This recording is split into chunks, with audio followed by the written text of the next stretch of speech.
Hi everybody, my name is Rebecca and I am a pelvic floor physical therapist and the owner of Ladybird Physical Therapy, which is a clinic in Austin, Texas that helps people manage pregnancy pains, prepare for birth, and recover postpartum. And today I'm here to answer a really common question, which is when do I need to stop running during pregnancy?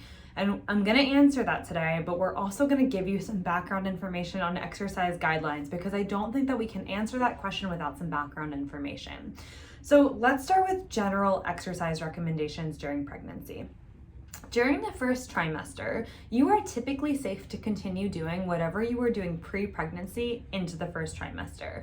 Now, if you have a lot of nausea and vomiting, if you have really low energy, which can happen in the first trimester, you might find that you can't do that. And if that's the case, you need to respect your body's need to rest. That is more important than pushing through and keeping active or staying active at the level that you were through that first trimester. There's plenty of time in pregnancy to regain that activity level. But assuming you're feeling well, you can continue doing whatever you were doing pre-pregnancy. So if you were running prior to becoming pregnant and you're feeling good through that first trimester, you can continue running through the first trimester. If you weren't running pre-pregnancy, pregnancy is not the time to become a runner. So you want to continue doing generally the same level of activity you were doing pre-pregnancy. If you weren't active, that's a video for another day, but feel free to leave those questions below.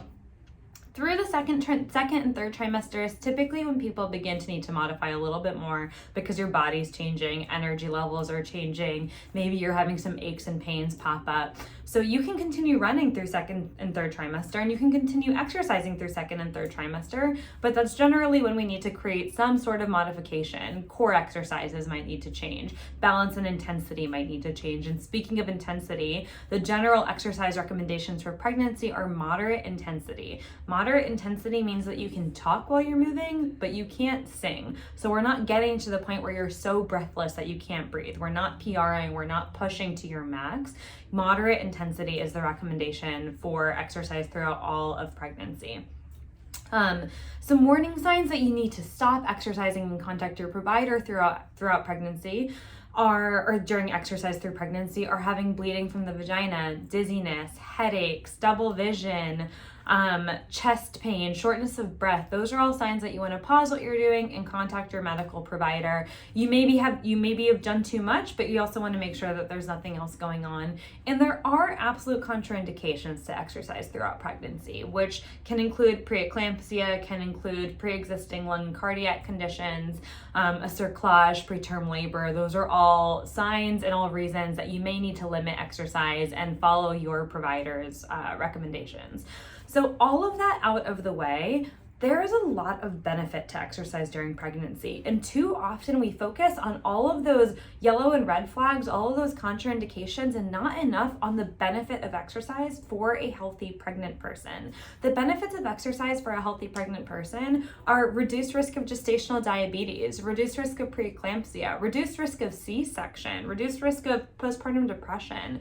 There are so many reasons why exercise is really good for the pregnant person and the developing baby.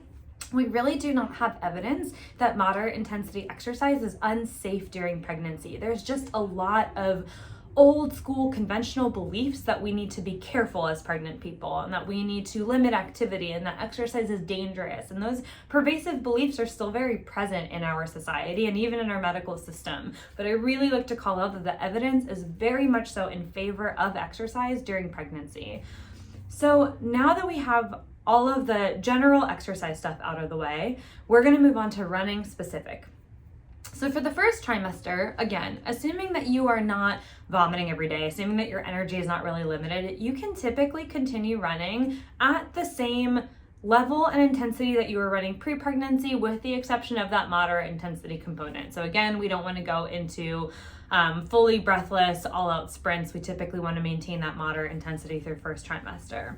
Through second and third trimester, maybe you continue feeling fine. And if that's the case, typically, if it feels good, if you're not having heaviness in your pelvis, pain, leakage, if you're not having dizziness, shortness of breath, if you're feeling good, you're typically safe to continue doing whatever you are doing. Would I recommend talking to your provider about your exercise plan during pregnancy? 100%, but that is a general rule of thumb.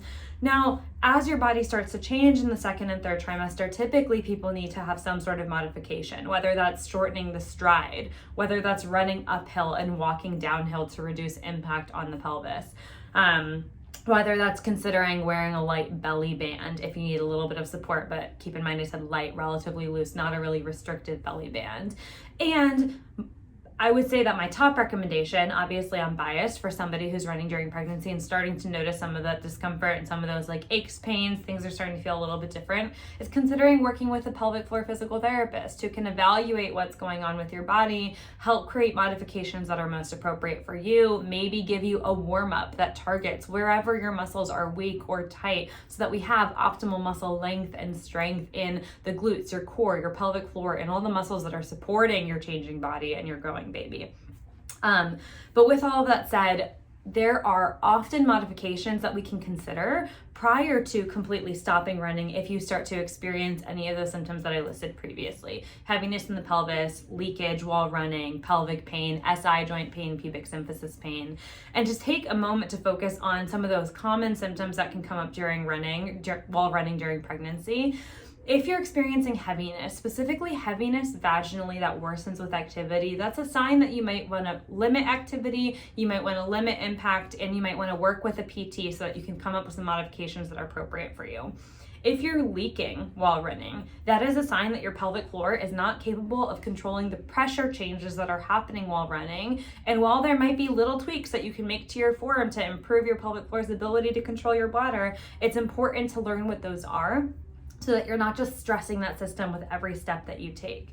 If you're having pubic symphysis pain, so pain in the front of the pelvis, or SI joint pain, pain in the back of the pelvis, while you're running or afterwards, that is a sign that we might need to strengthen or lengthen some of the muscles surrounding your pelvis and maybe alter your stride or consider a lower impact or lower intensity alternative so that we're not aggravating that pain throughout the remainder of pregnancy or landing you in a position where even walking around is uncomfortable. If you're having round ligament or abdominal pain while running during pregnancy, those also might be signs that we need to do some abdominal strengthening, but not something that we want to push through. So while I am a huge proponent of running during pregnancy if it feels good, I'm also a big proponent of modifying and pausing and seeking appropriate help if you're noticing discomfort while you're doing those things that you love to do. There's no specific timeline where somebody needs to stop running. And that really is that's the answer to the question. The answer to the question of when do I need to stop running during pregnancy is that it depends. There's no number. There are people who can run all the way up to the day of their birth, the day of their due date, to the day that they go into labor. And then there are people who start to feel a lot of discomfort much earlier in the first or second trimester. So there's no clear timeline. It's all entirely dependent on how your body tolerates running through pregnancy and how your body tolerates some of the modification options as well. Excuse me. So and then reviewing what we talked about earlier, things that you can try are shortening your stride, running uphill and walking downhill, wearing a really loose belly band, doing a pelvic floor, core, glute warm-up before running can be a huge help. And then my number one recommendation, if you're having discomfort while running and you want to continue, or if you're feeling great while running and you want to help your body and support your body in continuing to stay active through pregnancy, is see a pelvic floor PT. Ideally early before you have symptoms so that you can get a good idea of where your body's strong, where your body's weak, where your muscles are tight, where they're a little bit too lengthened, where we might want to strengthen them.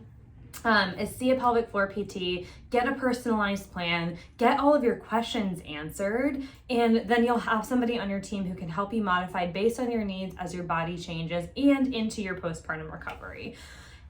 So if you have any questions, please feel free to leave them below, or you can always shoot me an email directly at rebecca@ladybirdpt.com. But I hope this video helped, and I hope that you at least have a little bit more confidence in the understanding of when you may need to pause or modify running while pregnant.